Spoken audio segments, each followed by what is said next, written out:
Good morning students.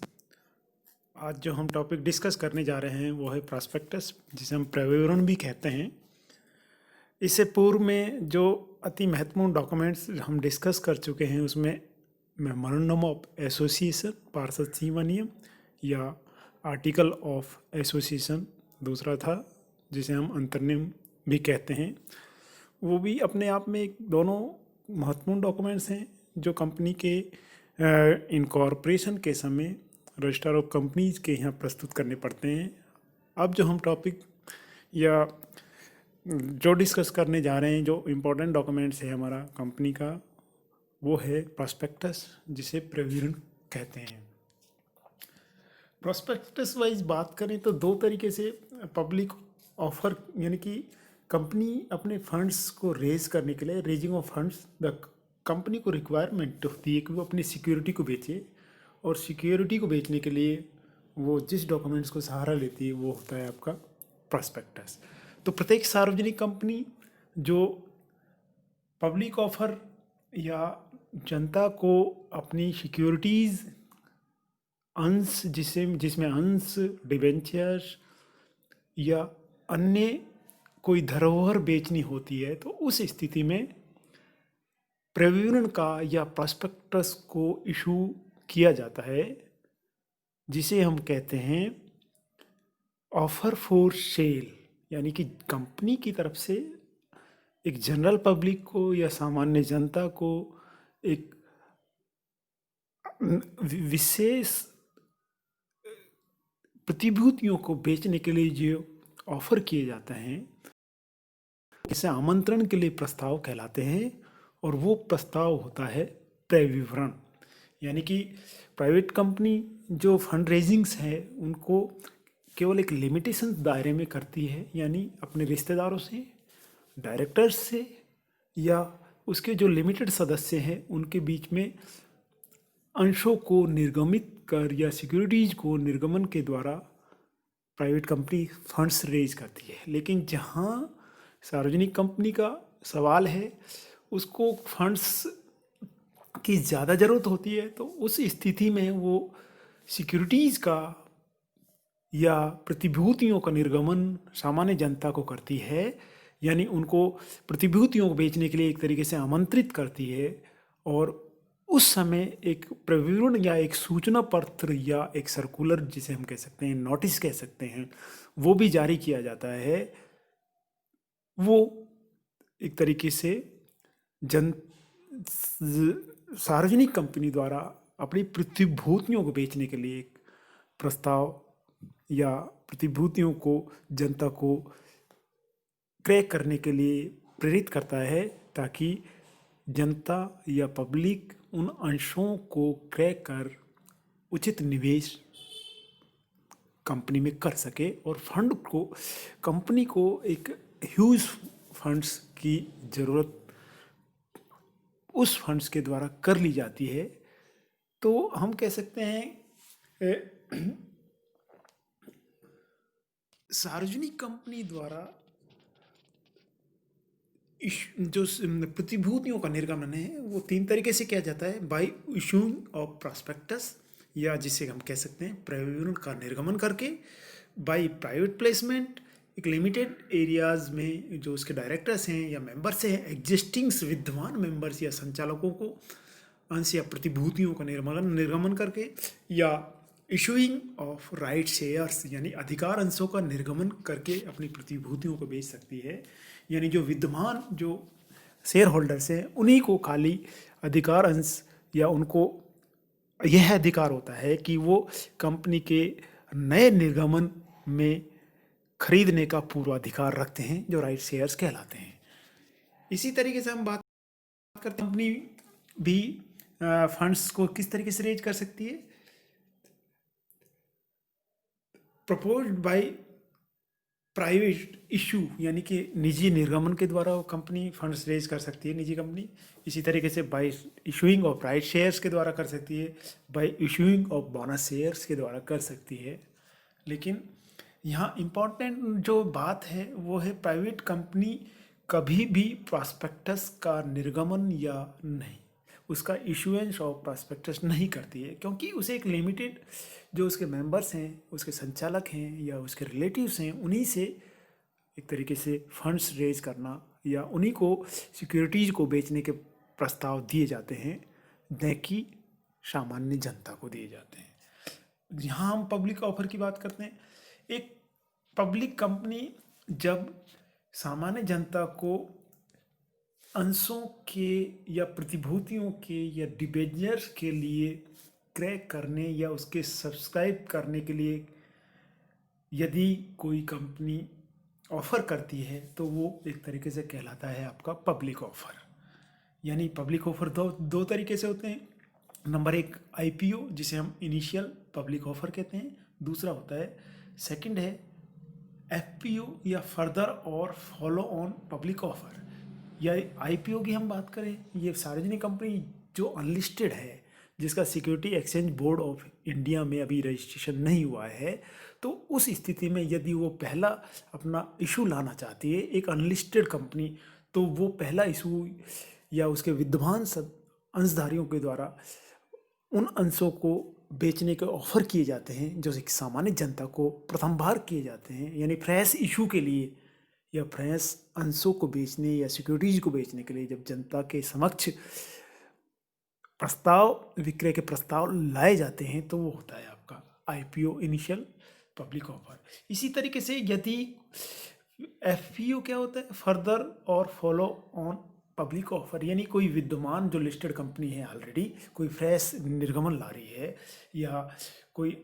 अन्य कोई public को सिक्योरिटी बेचने का ऑफर ला रही है, तो वो आपका एफपीओ या फर्दर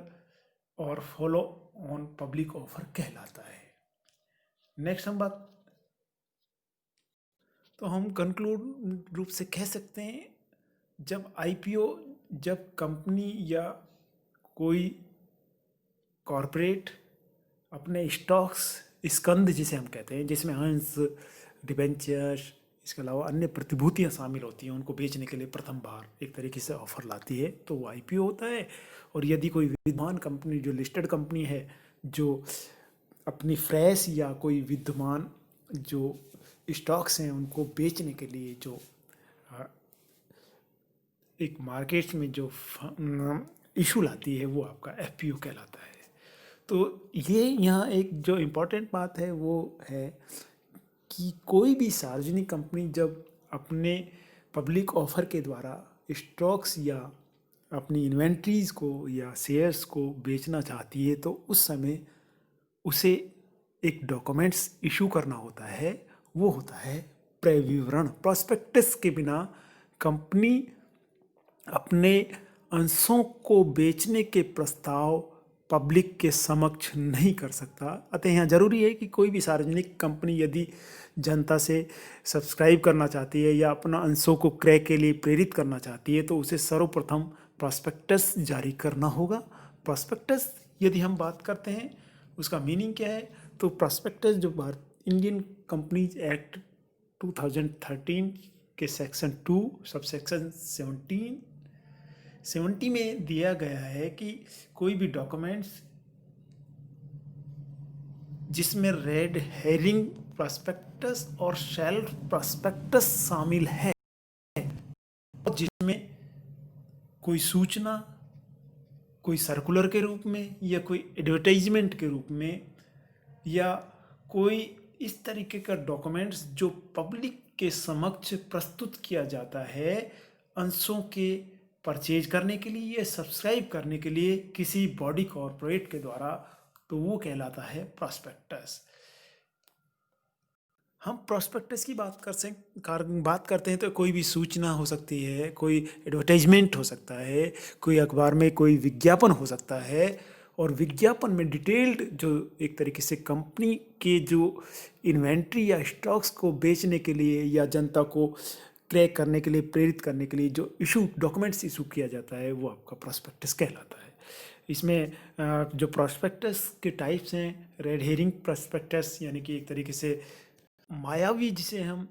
प्रॉस्पेक्टस या विवरण भी कहते हैं, इसमें सारी की सारी समस्त डिटेल्स कंपनी की होती हैं, लेकिन जो एक तरीके से जो सिक्योरिटीज ऑफर की जा रही है पब्लिक को, उसकी वैल्यू, उसकी क्वांटम, यानी कि अंश कितने अंश होंगे, उसकी प्राइसिंग क्या होगी, उन चीज़ों का जिक्र नहीं किया जाता है। यानी मायावी इसमें accept number of shares which is being issued to public, and as well as what is the amount of the each and every share, it is not contained in the prospectus, but all other informations are included in the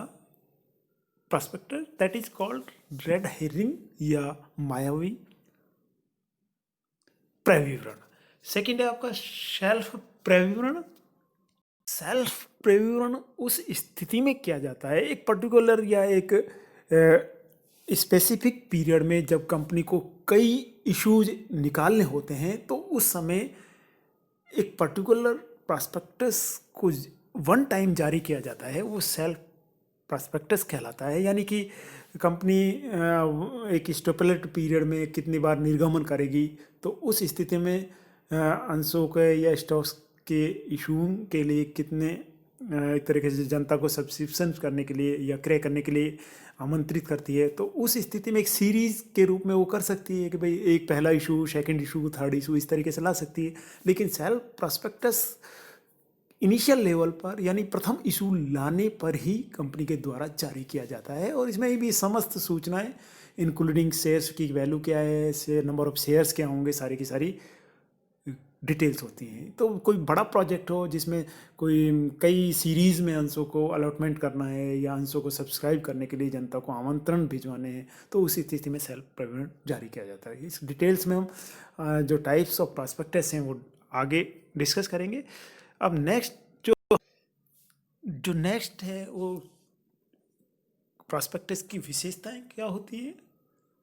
उनमें important है। सबसे पहले एक documents की तरह होता है, इस पर जो निर्माण है उसकी तिथि को अंकित किया जाता है। ये एक तरीके से जनता को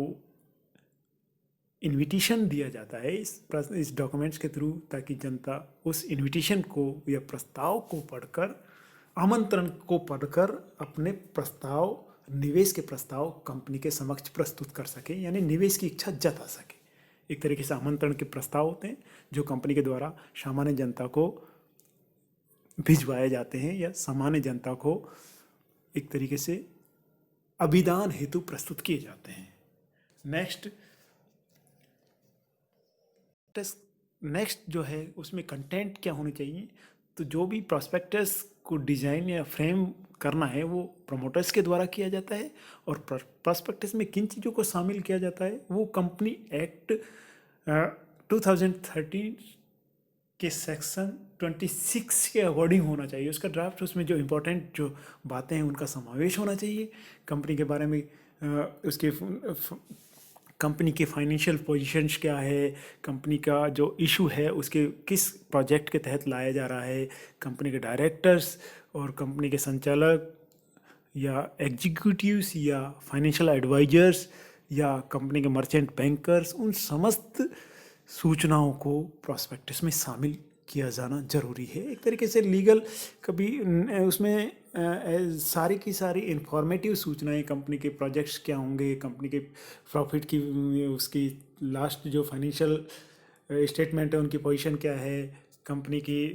जो डायरेक्टर्स हैं उनका रेम्यूनरेशन क्या है, इस तरह सारी की उसमें इंपॉर्टेंट बातों का डेट ऑफ इशू कब होगा, ये इसकी क्लोजिंग कब होगा, सारी की सारी चीज़ इसमें शामिल होती है। इसके बाद details about underwriting of the issues,